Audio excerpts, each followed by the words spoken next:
Editors have often fashioned their own narratives to explain what lies behind the quartos and folio. They have said that Hemming and Condell meet to criticize only a few of the early quartos, the ones that offer much shorter and sometimes quite different, often garbled versions of plays.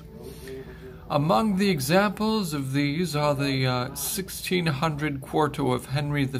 The folio offers a much fuller version, or the 1603 Hamlet quarto in 1604, a different, much longer form of the play, got into print as a quarto. Early 20th century editors speculated that these questionable texts were produced when someone in the audience took notes from the play's dialogue during performances and then employed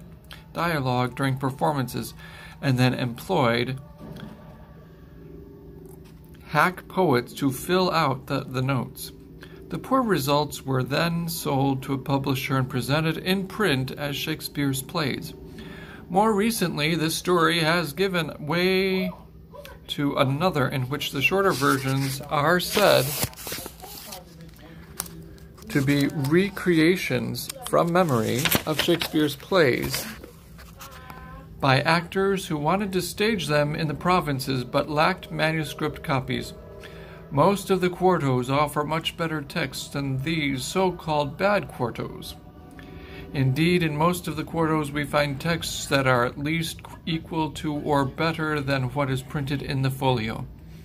Many Shakespeare enthusiasts persuaded themselves that most of the quartos were set into type directly from Shakespeare's own papers, although there is nothing on which to base this conclusion except the desire for it to be true. Thus, speculation continues about how the Shakespeare plays got to be printed. All that we have are the printed texts.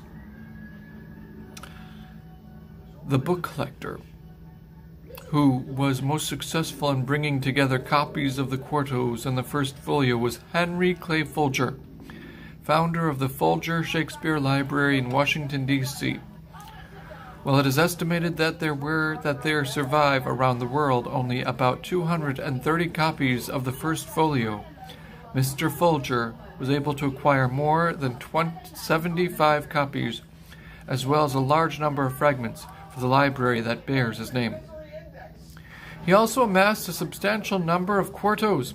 For example, only 14 copies of the first quartos of Love's Labour's Lost are known to exist, and 3 are at the Folger Shakespeare Library.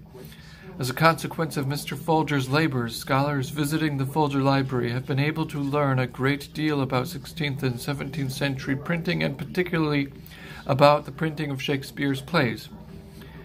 And Mr. Folger did not stop at the first folio, but collected many copies of later editions of Shakespeare, beginning with the second folio, 1632, the third, 1663 to 64, and the fourth, 1685.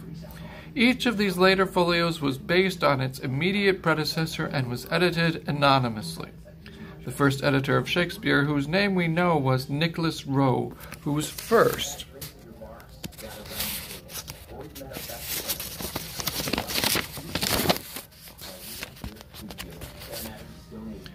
edition came out in 1709. Mr. Folger collected this edition and many, many more by Rowe's successors.